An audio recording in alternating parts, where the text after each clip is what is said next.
All right, so Legend of Korra, Book 3, Episode 9, or in this case, the first episode of Korra's online life.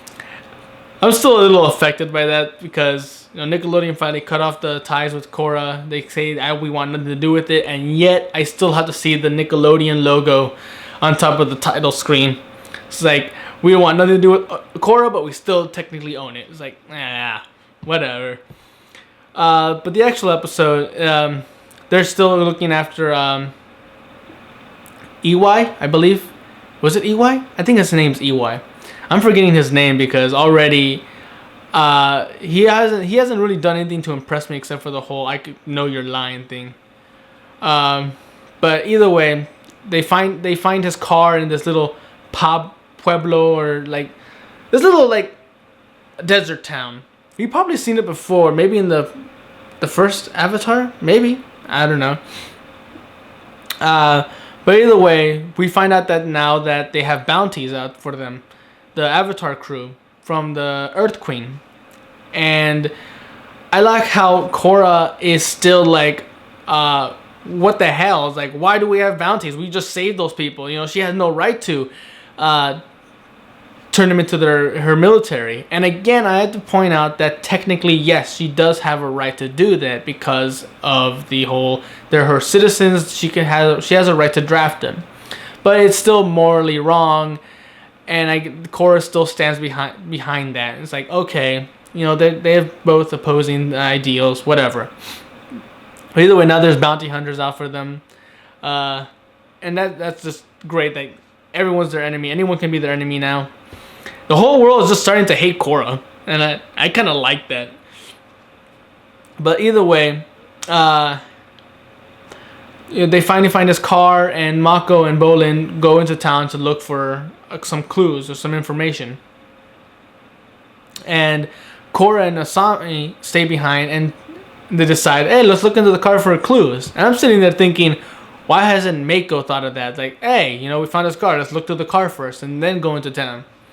But either way, when they get into town, I notice all these little spirits around. It's just, why are they there? I mean, I get it. The world now is fused with the spirits. Okay, got it.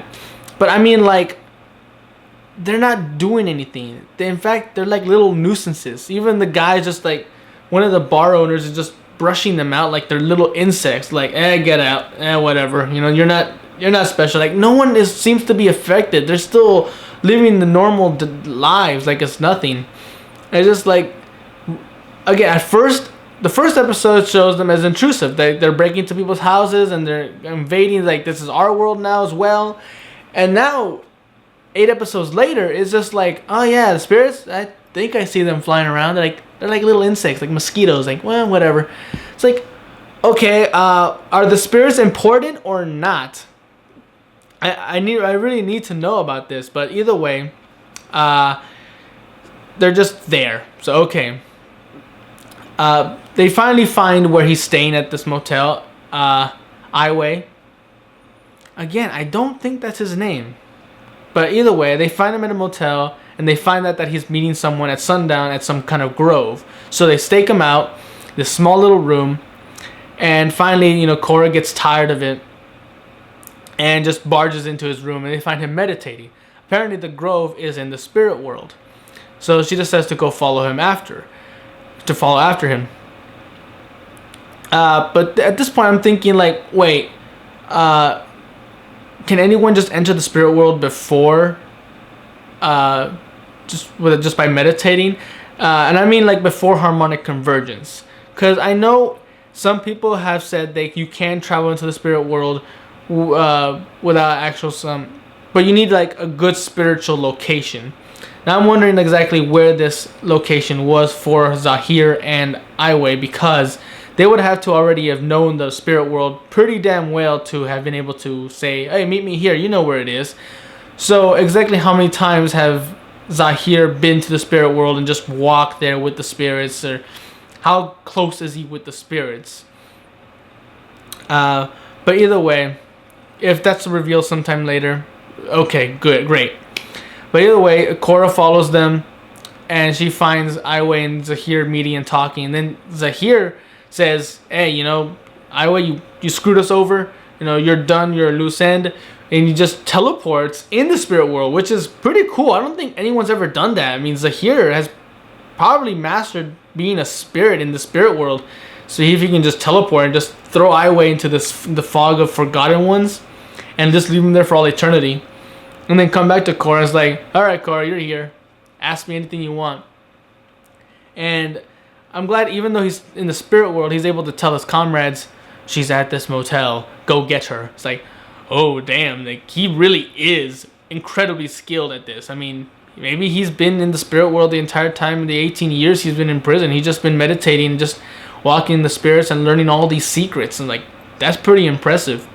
Maybe that's where he learned the airbending. He just found some spirits who also know how to airbend and just like, can you teach me? I mean, or 18 years of just standing around talking to spirits, and finally one of them said, hey, you want to learn the airbending? But either way,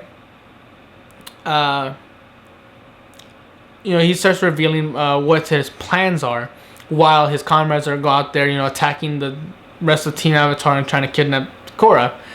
And he's finally revealing why he is after the Avatar. Apparently, the White Lotus used to be more important, or at least nowadays they're just glorified bodyguards working for outside sources like the government and that kind of stuff. And one of their members did not like this. He wanted to go back to what the White Lotus was supposed to be, creating a balance in the world. And so he defected and became the Red Lotus, and he got all these new other members, and one of them was Unalaq. And then he got Zahir and the 3 other benders into the Red Lotus, and they came up with a plan to kidnap Korra as a child and use her to open harmonic convergence, to open the spirit world and allow all the spirits into the human world. But of course, when they were caught, they went to prison. Unalaq betrayed them, saying, I have nothing to do with this. And then finally, he became the Dark Avatar. And that was apparently not part of the original plan for Zahir and the other benders.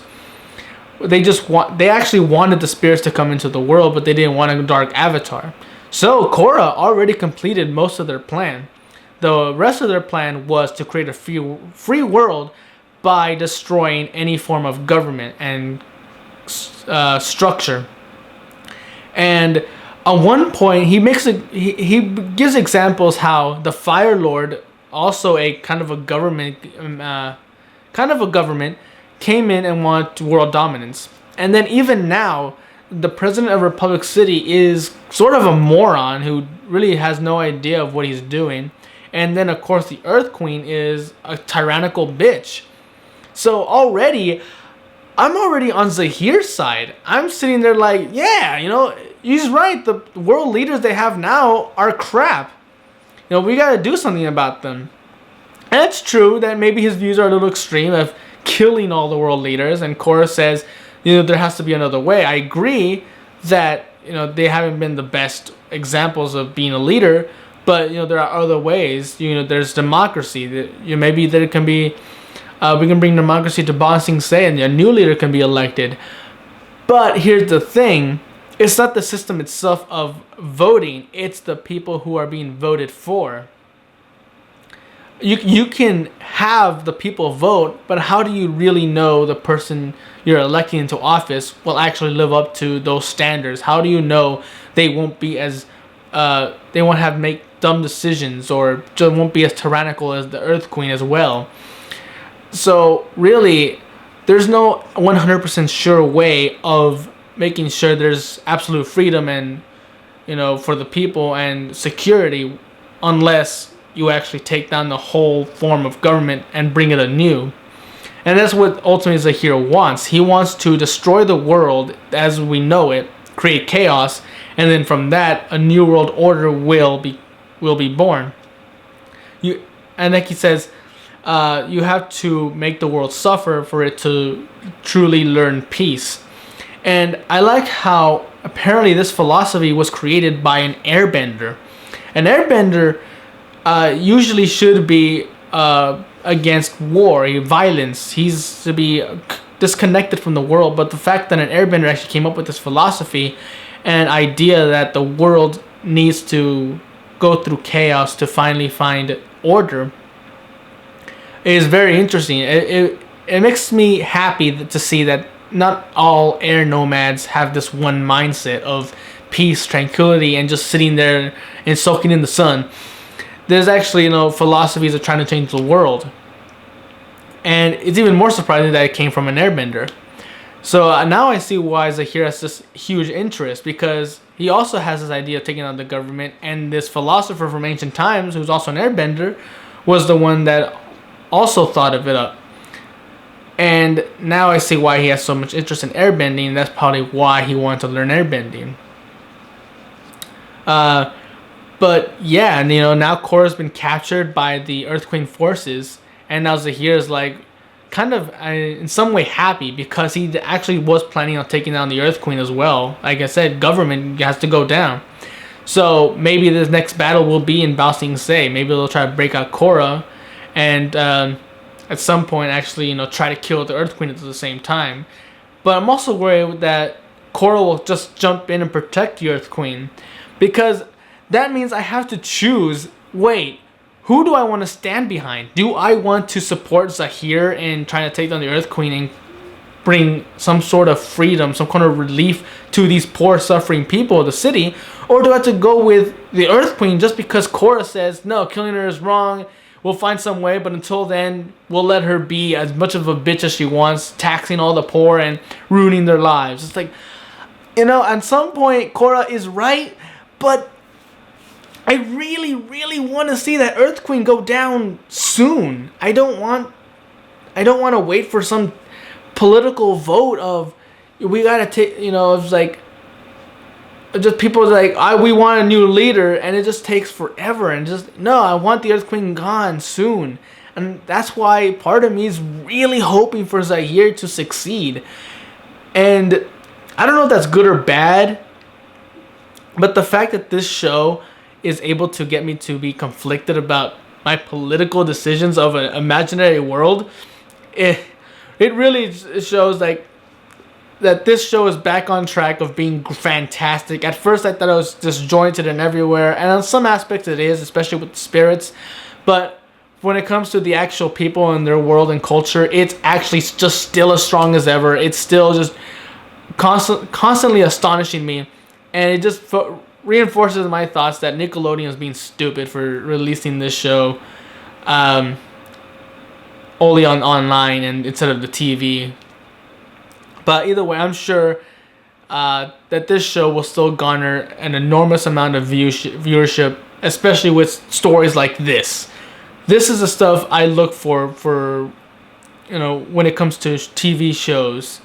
Especially animated ones. They can still make me question and be conflicted about who I want to root for. The heroes on one point are right, but at the same time, the villains are right about their own decisions and how they want to approach the situation. So really, I guess it's all up to how the season ends. How the season ends will probably ultimately decide for me who was right and who was wrong. And at this point, I am honestly kind of hoping for Zahir's group, just a little bit more than Korra's. I'm hoping Korra decides, okay, I will help you, or maybe she'll fail in protecting the Earth Queen, and Zahir just succeeds, and now he's off to the president, and that's where Korra will stop them. But who knows? There's no telling where this is gonna go. I can't wait. I am excited. I have not been excited for a Korra episode since, I believe, season 1. Season 2, even near the end, I was still like, even the beginning of season 3, I was just like, where is this going?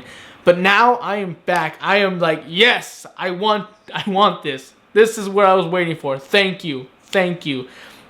So let's hope this next episode is just as amazing, and it will make me even more excited for the ending. So until then, I'm Tony Dragon. Bye.